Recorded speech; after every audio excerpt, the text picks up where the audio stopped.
Assalamualaikum warahmatullahi wabarakatuh. Perkenalkan, nama saya Hafil Fatih Rizky dari kelompok 5 dan teman-teman saya. Ya, perkenalkan nama saya Arya Gading Prasumadi. Perkenalkan nama saya Amir Kamil Hatandi. Ya, perkenalkan nama saya Raffi Fadila. Perkenalkan nama saya Putri Nurin. Perkenalkan nama saya Keisha Kayla Rajri. Dan di sini kami ingin mewawancari beberapa masyarakat untuk menanyakan tentang kebiasaan-kebiasaan yang sebenarnya salah tapi masih dilakuin karena dianggap wajar. Apa saja?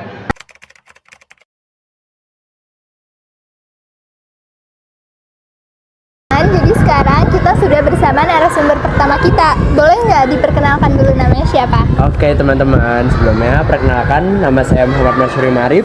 Saya merupakan murid kelas 12 di SMA Kartini 1 Jakarta.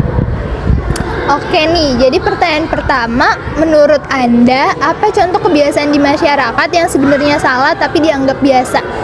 Menurut saya ya, untuk kesalahan kecil atau istilahnya kebiasaan ya, yang memang sudah menjadi normalisasi di lingkungan masyarakat kita, itu pertama pastinya ketika kita membuang sampah. Menurut saya nih, ketika kita buang sampah di lingkungan kita teman-teman, harus ada satu hal yang memang kita dibiasakan takut-takutin dulu. Kalau kita pakai misalkan di pelanggaran, jangan buang sampah di sini, ada pelanggaran 100.000, pasti mereka akan tetap aja tuh buang di situ. Tapi giliran kita kasih tahu nih di tempat itu ada pocong, pasti tuh mereka bakal percaya banget gitu loh dengan sampah, dengan hal lingkungan kecil itu gitu loh. Misalkan mereka buang terus mereka tiba-tiba jadi ragu gitu, takut ketempelan kan. Tapi sedangkan kayak ketika kita kasih pelanggaran 500.000 atau ada tulisan di situ, pasti nggak akan dilanggarin, pasti akan tetap banyak di situ sih. Oh, lebih ke mistis gitu ya, baru takut. Oke, lanjut buat pertanyaan kedua. Kenapa kebiasaan itu dianggap wajar? Karena memang sudah menjadi lingkungan dan tata sistem sosial kita, bahwa kita harus ada satu hal yang memang jadi pedoman, kayak suatu hal yang mistis itu jadi satu larangan gitu. Kayak memang satu hal yang rumah juga sih di Indonesia. Dan menurut aku kenapa itu bisa jadi kebiasaan yang dinormalisasikan, karena memang udah turun-temurun. Orang tua zaman dulu gitu menganggap kalau kita buang sampah tempat ini nanti ada kuntilanak lah, pocong lah, segala macam sih. Itu menurut aku kebiasaan yang memang real gitu di lapangan. Oke, lanjut buat pertanyaan ketiga. Apa dampaknya bagi lingkungan atau orang lain? Oke, dampaknya teman-teman ya, ketika kita selalu mempercayai satu hal yang mistis seperti ini, yang pertama pasti kekeliruan moral.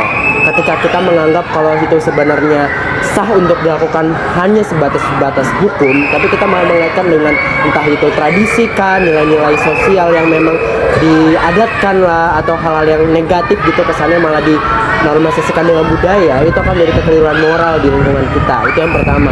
Yang kedua, menurut aku itu akan jadi satu landasan ketika kita melakukan satu hal, harus ada hal-hal yang memang nggak lumrah di lingkungan kita gitu loh. Bahkan orang-orang cenderung yang tidak realistis terhadap situasinya. Apalagi ketika kita berpikir mistis, perasaan dan pemikiran dan perasaan kita pasti tidak akan sinkron di situ. Akhirnya ketika kita tidak sinkron, kekeliruan moral jadi budaya gitu. Nah, ketika budaya ini sudah muncul, akhirnya berujung bakal jadi satu hal yang ketika tidak ada itu, ketika kita tegur, malah seolah-olah kita dianggap tidak benar gitu, atau istilahnya orang-orang tuh terlalu fanatis dengan kepercayaannya gitu.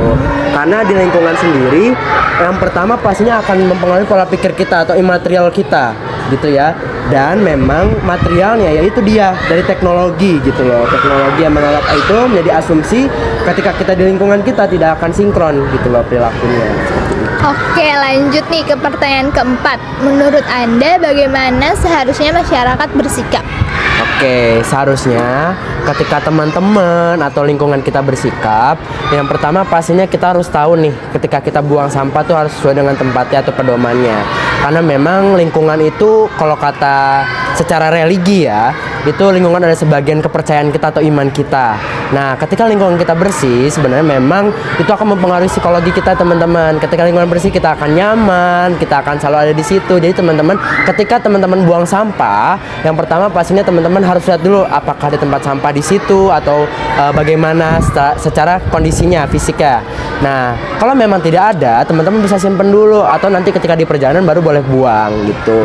Dan dibiasakan untuk hal sepele kayak bungkus permen, terus kayak botol-botol kecil habis minum es teh gitu ya mungkin ya, atau beberapa hal yang kayak botol-botol gitu bisa teman-teman jadikan sebagai satu, teman-teman kumpulin buat nanti ini teman-teman timbang, akhirnya jadi duit gitu kan, jadi salah satu bank dimana itu ada timbal baliknya juga buat kita. Selain kita menjaga lingkungan, oh ternyata ada modal gitu yang bisa kita hasilkan dari menjaga lingkungan itu yang pertama. Yang kedua, teman-teman harus membiasakan kalau ketika kita membuang sampah harus tahu dulu nih bahan-bahannya seperti apa. Memang tidak perlu spesifik itu, tapi ketika kita tahu oh mana sampah yang dibuang bisa diolah lagi, bisa tidak, teman-teman bisa tahu, itu akan jadi satu hal yang di pertama aku bilang jadi modal kita juga untuk menjaga lingkungan kita.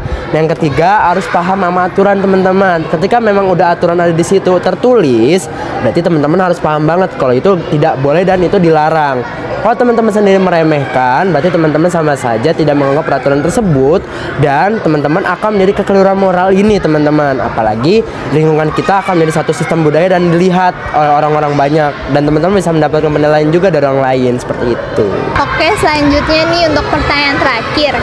Nilai Pancasila apa yang seharusnya diterapkan untuk memperbaikinya? Oke, sila yang harus seperti ini diperkuatkan lagi di masyarakat kita yaitu sila kedua, kemanusiaan yang adil dan beradab, dan sila kelima kita, keadilan sosial bagi seluruh rakyat Indonesia.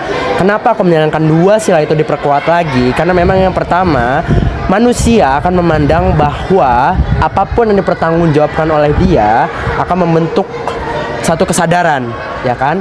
Kesadaran ini memunculkan dengan etika. Ketika etika kita sadar, pasti kalau kita berpikir lingkungan kita kotor nih, kalau emang yang dia peduli, sekecil apapun dia akan mencoba untuk mengambilnya dan membuangnya. Tapi kalau dia memang bersikap apatis, tidak apa-apa. Tapi tidak apa-apa nih, seharusnya dibangun lagi. Oh, kalau gue buang sampah di sini dan gue dibiarin aja sampah di sini, kira-kira bakal jadi seperti apa ya? Pasti kayak berpikir, oh banjir kah? Atau nantinya bakal tersumbat kah got-gotnya atau kali-kalinya nanti. Dan lingkungan kita juga akan cenderung tidak nyaman, teman-teman. Karena apa? Karena memang ketika kita melihat lingkungan itu akan psikologis kita, nyaman atau tidaknya kita dalam satu sistem itu, dan itu akan menjelaskan dengan hubungan sosial kita seimbang atau tidaknya gitu. Dan yang kedua yaitu sila kelima, kenapa aku bilang keadilan? Karena memang harus diperkuat lagi teman-teman untuk peraturan, kesadaran peraturan kita terhadap membuang sampah dan lingkungan kita, apalagi untuk di era seperti ini yang lingkungannya yang cuacanya tidak stabil atau cenderung yang kita tidak pernah tahu ya hujan kapan, kering kapan, itu pastinya kita harus sadar terhadap lingkungan kita. Karena ketika kita sadar menjaga lingkungan kita pun akan selaras dengan apa yang kita inginkan seperti itu. Oke.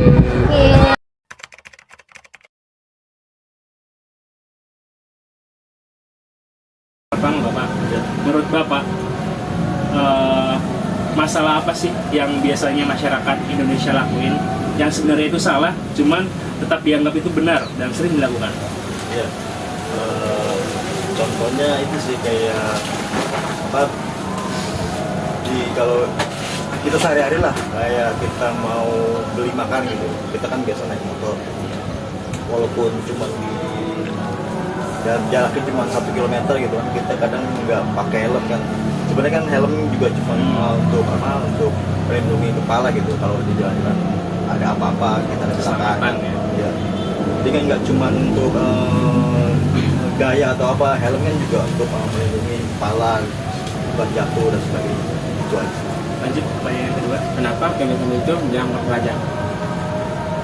Dianggap wajar karena mungkin mereka mikirnya ini jarak cuma dekat gitu, nggak usah pakai helm lah, jadi ya main gitu, cuma dekat doang. Jadi ya udahlah, cuma 1 kilometer doang atau 2 kilometer doang, main sih pakai helm. Kayak anggap remeh gitu ya? Iya. Untuk keselamatan dia juga gitu. Untuk pertanyaan yang ketiga sih, apa dampaknya bagi lingkungan atau orang lain gitu? Dampaknya itu kalau kita untuk diri dia sendiri sih sebenarnya juga kalau dia nggak pakai helm kan dia juga nanti di jalan ada kecelakaan atau tabrakan gitu kan, yang nabrak atau yang ditabrak itu kan juga nggak pakai helm kan sama-sama rugi gitu. Iya, sama-sama terluka dan sebagainya sih. Apalagi kepala itu kan vital untuk Iya. Nah, lalu kalau tindakan dari Bapak sendiri untuk masyarakat yang begitu bagaimana? Apakah Bapak akan menegur orang tersebut yang tidak pakai helm atau bagaimana? Untuk rakyat Indonesia susah sih sebenarnya sih. Benar juga sih. Iya. Ya kita cuman paling ngimbau aja sih supaya Iya. safety. Nilai Pancasila apa yang seharusnya diterapkan untuk perbaikinya? Kenapa? Nilai Pancasila Nilai apa? Nilai Pancasila sih, nilai Pancasila sila kelima sih yang lebih harus ditekankan.